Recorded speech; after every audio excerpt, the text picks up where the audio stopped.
Hey folks, thanks for joining our Monday Mindshare, and awesome to have Matt Kerr dialing in from sunny Queensland, Australia. How you doing, buddy? Hey mate, I'm good, thank you. How are you? Not too bad, not too bad. I see you got the backdrop there in the sun. You're really trying to kind of rub it into the folks down in the south of New Zealand, I guess. It's pleasant. Should we say it's pleasant? So yeah, it's nice to be here. It's good to have some sun. Yeah. So you're what? 5 weeks? Is it 4 weeks thereabouts? From, 4 weeks out. From Ironman Cairns. Mm-hmm. Yeah, so, right. But that part of the year in Cairns, what's typical temperature-wise? It's still going to be warm. It's quite humid, and it's that real humidity. So it's like high of sort of 29 there at the moment, and dropping to early 20s as a low. So significantly warmer than where I currently am. And again, significantly warmer than back home in New Zealand. So it will be a hot race. It'll be a hot race, but yeah, should be good. It'll be awesome. Yeah, no, looking forward to it. And yeah, obviously it's got a pro platform. I see it got voted as like the #1 Ironman race in the world. So by competitors. So that's kind of cool. I know, right? You got to wonder where those votes come from, because I'm not sitting there going, sure. Like, I'm not saying, hey, the scenery on this course is amazing. In fact, that's like the least of my attention. My attention does not go to the scenery. So yeah, good on them anyway.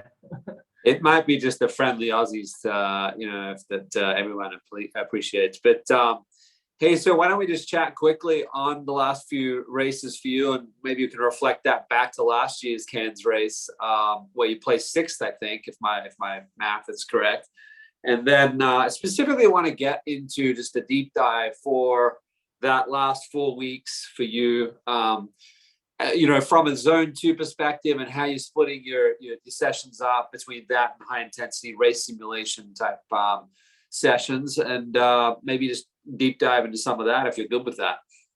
Yeah, for sure. I mean, raced Ironman New Zealand in March, and took a very similar approach to what we're doing now in Cairns, where I've allowed 5 to 6 weeks build, specifically race prep.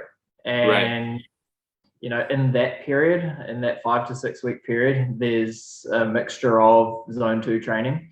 But also needs to be the inclusion of what I'm going to do on the race, and prep me adequately enough in terms of actually replicating what I'm going to do in the race, or simulating as close to as possible. So and then obviously before that race block simulation, if we're looking at zone 2 training and that lower intensity, a lot of that does fall outside of the race block as such, if you want to classify it as that. Yeah. Well, let's jump into that in a second. Just reflecting back on what happened in the past few races. I think you did 8:31 in Cairns last year, and I think place 6, like we said. I'm sure you're kind of eyeing off the top 5, if you will. What do you think it takes? I was looking at the times there earlier. It feels like that top 5 kind of sits in sub 8:20, and obviously, weather's going to be a factor, as it is in every race. But any kind of thinking about where you'd like to land, a year on from last year? Yeah, I mean, it's kind of who's turning up on the day, right? And every race day is different around conditions, etc. But I think for me, going into a race like this, I want to have made improvements around my timings from last year, for example, and wherever that puts me in the field, that's where I'm going to sit on the day. And I can sit there and say I want to get 1, 2, or 3 and be on the podium, but realistically, if guys are going to go sub 8, I know that I'm not in the sub 8 zone at the moment, but I know that I'm a stronger rider than I was last year. So it's about executing those numbers to have a faster rider, for example, than last year. How would you compare? I think you rode 4:32 in Cairns last year, 4:33 in Taupo. How do you contrast those two courses like elevation gain, what have you? Yeah, I mean, in terms of condition wise, coming home, that you typically get that headwind coming back into Cairns from let's say like Port Douglas. So and we typically get that in New Zealand as well, coming back on that second lap in Taupo. So in that respect, similar, the road surface is a lot smoother up here in Cairns, whereas Taupo is pretty rough road surface. But it's rolling, right? Cairns is it's rolling. It's a nice course. It is a nice course. I do like it. And then you get onto the run, and it's a 4-lap pancake flat course full of spectators. So I think the atmosphere is fantastic on the run. But I was looking back at your Utah run, which that's not an easy course at all, and it was jolly hot on the day. You ran 2:57. And then Cairns last year ran 3 hours. I think in Taupo you ran 2:58. You must be, getting confidence in these sub-3 times. And as I say, Utah was a tough course. You must be eyeing that off to go sub-3, of course, if the weather's good. Absolutely, and I do reflect on that Utah course regularly, because I know that was not an easy course, and really the only flat bit in that whole course was like the 700 meters out of transition, and the rest was lumpy. It was lumpy, and you know about it. You were there, so yeah, I do. I reflect on that a lot in my training, going into races, knowing that was a hard course, and I went sub-3 on that. So, that's 12 months ago. And I'm trying to ride harder, so coming off and still being able to run under 3 is consistently in those low 4s for me. That's if I do that, that's success for me. Well, there's a lot of downhill as much as there's a lot of uphill in Utah, so maybe that helped some bit. But anyway, it's tough enough just to take photos, buddy, on that uphill. So I can only imagine what the running's like. But anyway, let's jump across to the training and talk a little bit about that. What's your volume like? If you look at run and bike at the moment, again in that last 4 or 5 weeks, and you think about quality as you get closer and closer to the race, what happens to volume at a high level, like in time and maybe miles, like what generally happens? Yeah, I guess if I look at this 5 weeks and how that's played out, typically the first 3 weeks have been relatively high volume, what some would say, and we're probably talking 29 to 30, 32 hours in the first 2 or 3 weeks. So it's relatively high, and there's quality in there as well. And then as we get into those latter 3 weeks or 2 weeks, that volume probably drops a little bit, and it turns into really executing those quality sessions and not necessarily having to bank the overall volume, and it's just nailing those last sessions, because they're probably a little bit more taxing. They take a little bit more time to recover from, and the recovery is important to then go back up the next day, because those sessions are needed, really. Yeah. No, I mean, that's just puts it all in perspective. If you were to contrast that to pre-pro and pro, I assume you weren't doing that kind of hours as a non-pro.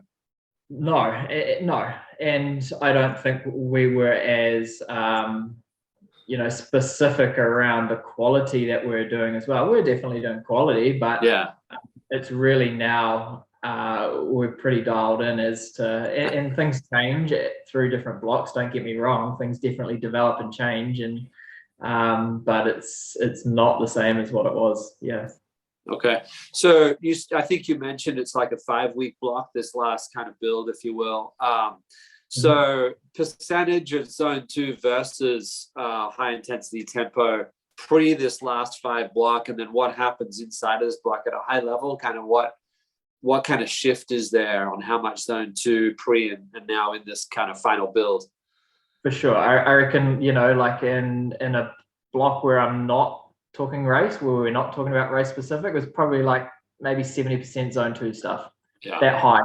that high. And that's in those phases that we might have some really, we might have some VO2 stuff, things that are not really super applicable to a race, and that's what's included in there. But it's really still maintaining that zone two work. And then if we come into, say, the 5-week block that I'm in now, and what that looks like, probably it's a little bit less, maybe still well over 50%, but probably around that 60% mark. But I guess the duration of intensity starts to become a little bit more, simply because that needs to be replicated based on Ironman racing, if that makes sense. So you're definitely well above that zone 2 stuff.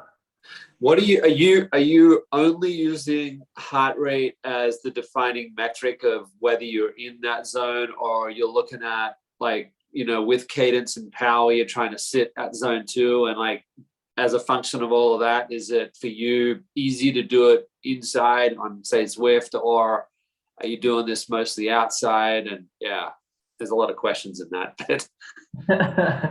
Well, the swimming is like, that's really easy for me to know. That's like, I know when I've got just an easy swim, it is that zone 2 stuff. And typically what falls into that is that turns into a technical skill swim, rather than necessarily a fitness gain swim. There's technical components, and you're still really ticking that zone 2 box, which is fantastic. You're still moving with low intensity, and there's really no fitness gains as such. On the bike, we're talking power. And heart rate, I mean, it's probably more defined on the power side of things there. The heart rate's there, it's a number, it's something to observe, but not totally, abide by. And then are you guys spending, like, again, if you contrast pre-becoming a pro and a pro, are you spending any mind share on lactate levels? No. Okay. No. I would say pre-pro, I was spending a lot more time in zone 2.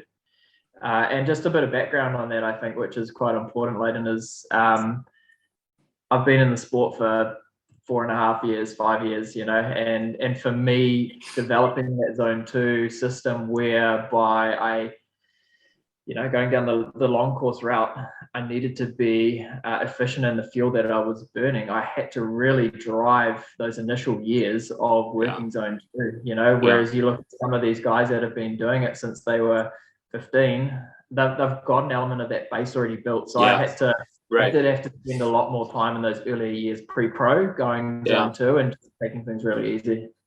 Do you have to, just on that point, did you and Grant kind of really, I've heard some horror stories about you guys working together on these just ultra long sessions, 8 hours and things like that, and truly, like, effectively fasted. But maybe if we can just touch on this for a moment, do you start the night before in terms of just taking note of what you're having the night before a zone 2 session, or no, the nutrition kind of starts in the session, or what? It definitely plays a part as to what I'm doing, say, the night before. For example, today I had an easy ride, aerobic ride. There was no efforts in it. So I knew last night that, and I'm a pretty low carb kind of generally anyway. So there's not too much to consider. And but last night was particularly, I wouldn't say any lower carb than what I usually eat for dinner. But then I wake up this morning, I had a black coffee before I left, and I got on the road, and I rode I had a 5-hour ride, and I had training with me, and that's what I consumed for that time. So that's 160K in 5 hours. You're averaging over 30 kilometers an hour, I guess, for 5 hours, and that's pretty much fasted if all you're using is train. And do you, when you finish a session like that, how do you kind of process that? Is that like, well, there's a window that, if there is a window for low carb to have some carbohydrate, is after a session like that? Or how do you think about it? Right. So I guess if there's a point where I feel like I need some calories, like I had a life bar with me, and I would have consumed that, but I didn't feel the need to. Like my heart rate, I think I had an average today of 112. So super low. The power, like the power was 200, normalized of 206 watts. So the average was well low 200. So that really truly tells me that is in that aerobic zone, Yeah. And when I come off that, like I'm in a pretty good state. I came in and got cleaned up and showered and got a shake Do into a me podcast. and then come sit down and do a podcast. That's cool. And do you, Matt, again, maybe some of this is kind of a little weather driven also, but do you find you need to add electrolyte incrementally to that for these longer sessions in the hotter environments, or not really?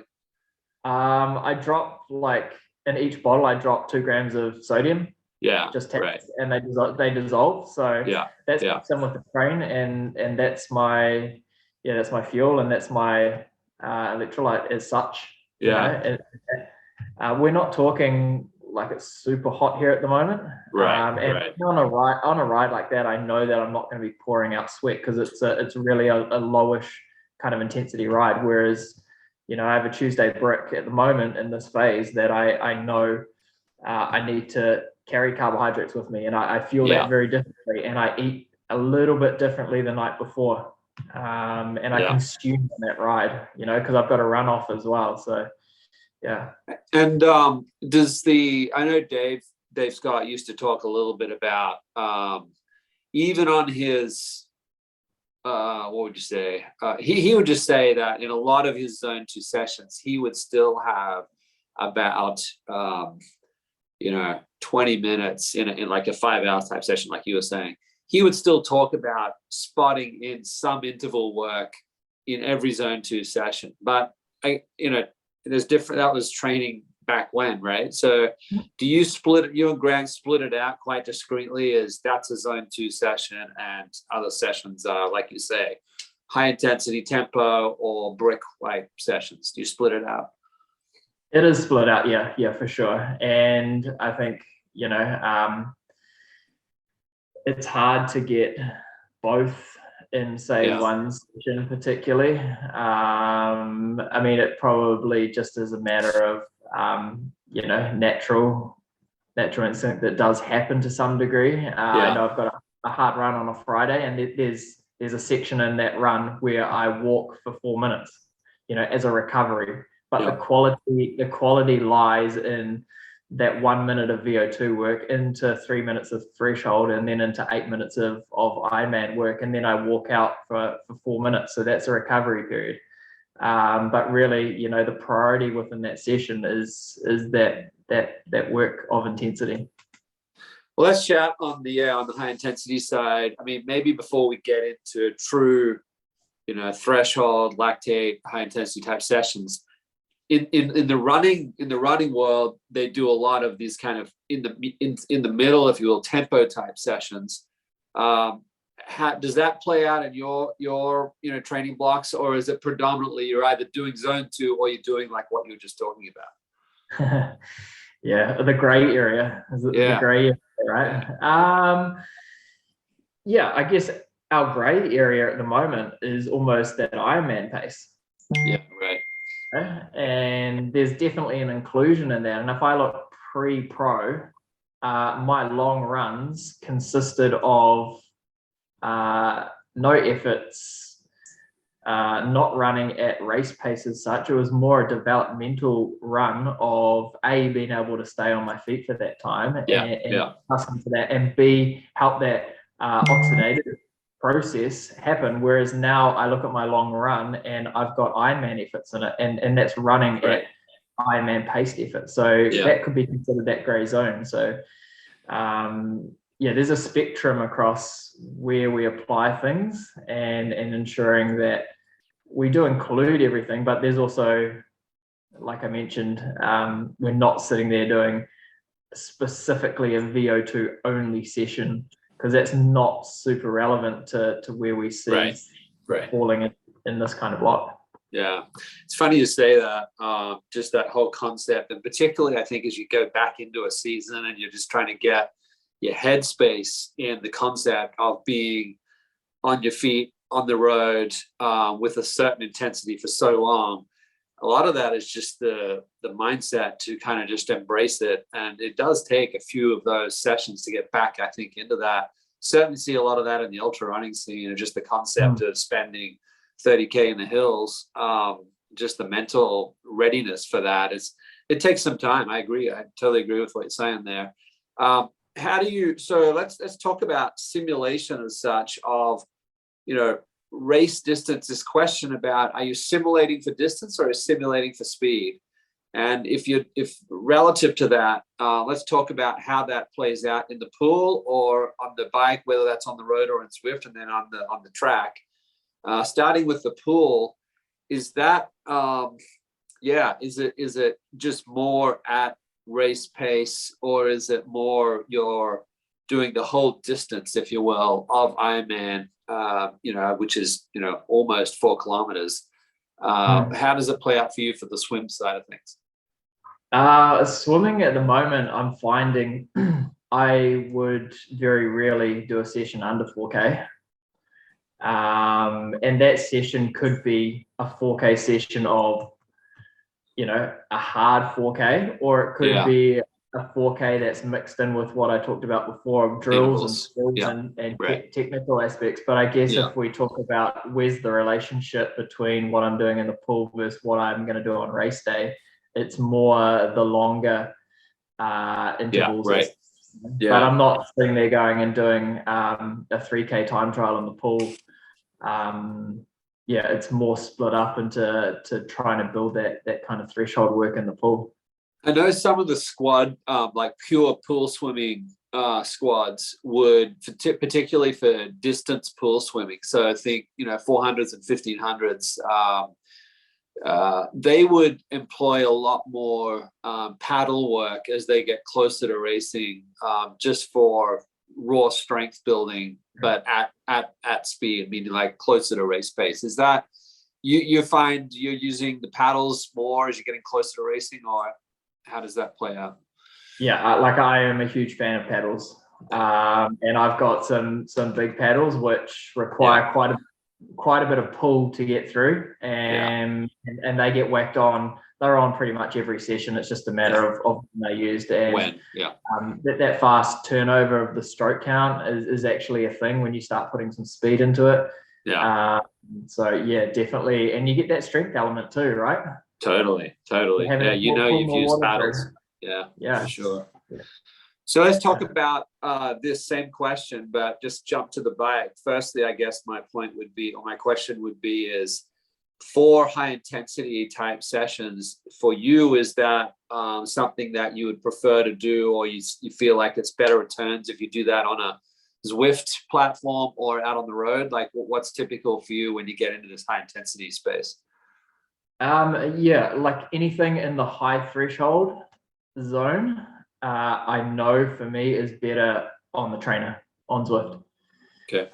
So we're talking like anything that exceeds, let's say 320, 330 watts.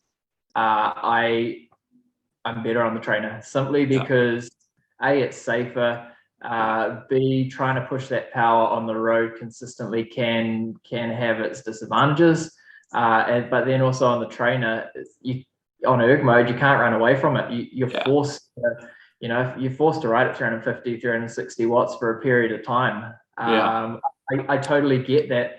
There's a lot of people that argue there's not that elasticity of having to change for different things and surge, etc. on the road. It's a fixed power on the trainer.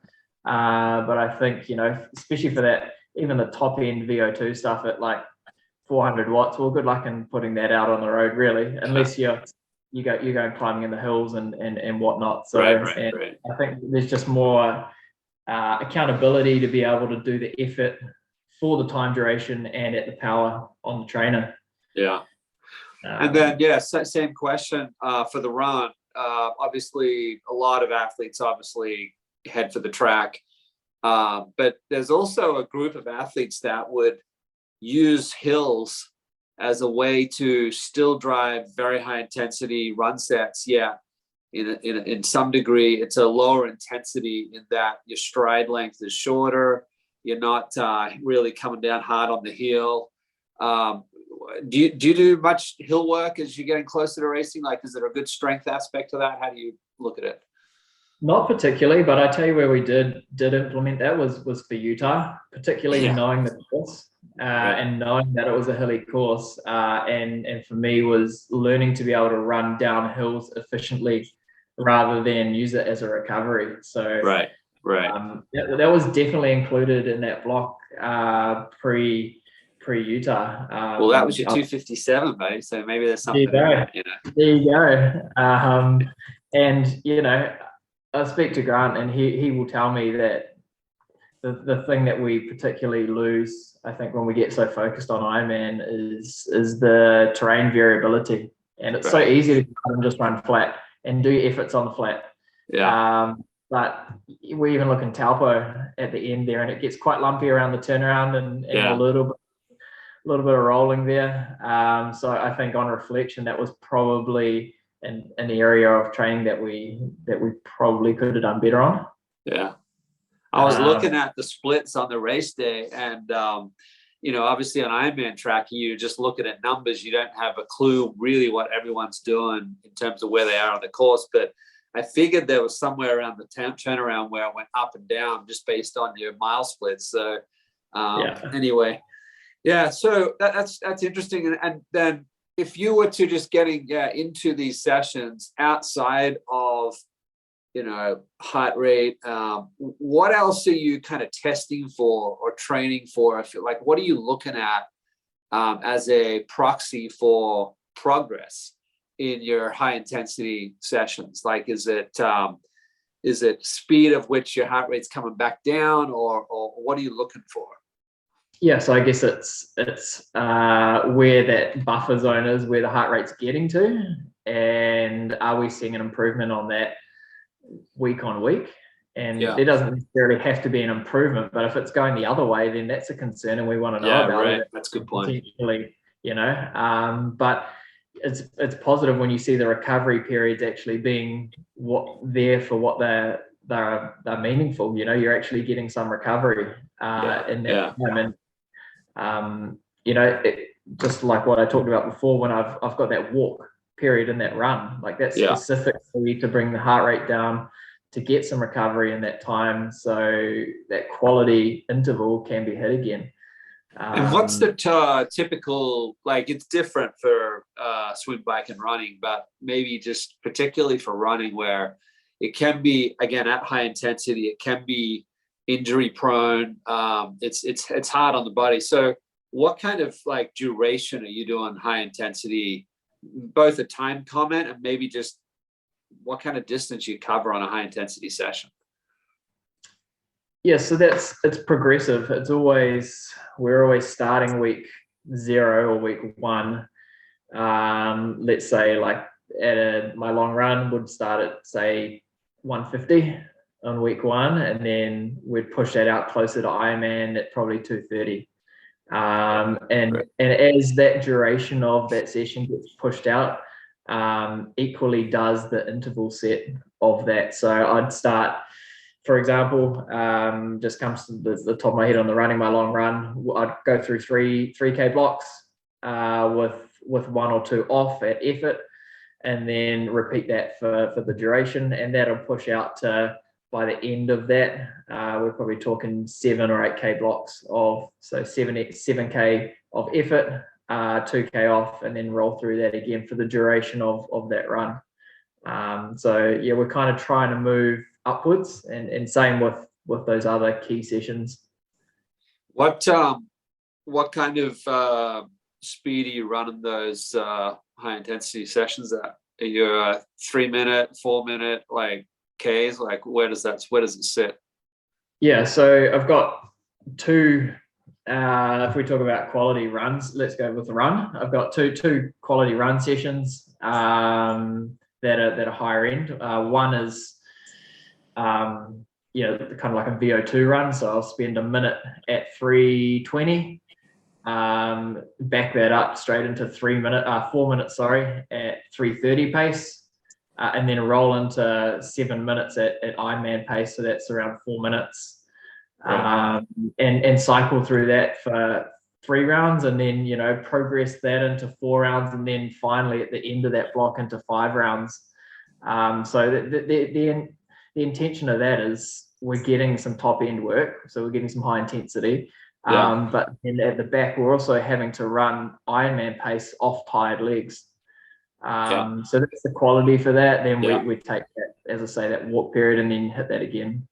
So similar question as before then, you know, the morning of a session like this, I think you said you might take a little more carb. I assume that's some type of more still complex form.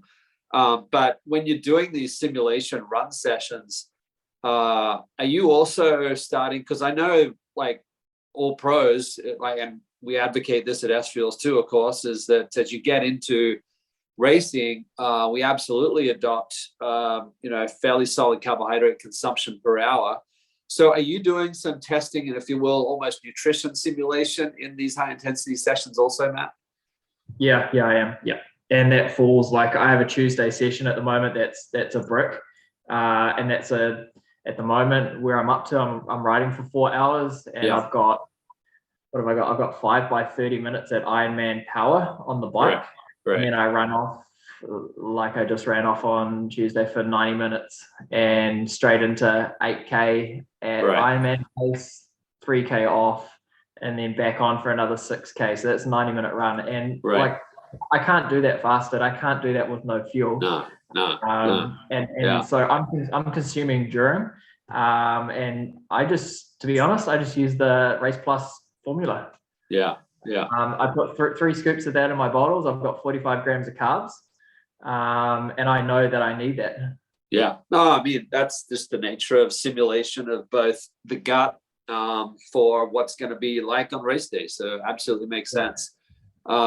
I think we've published before, and we've done some videos on your crazy shake of blueberries and cacao and peanut butter and everything. It looks fantastic.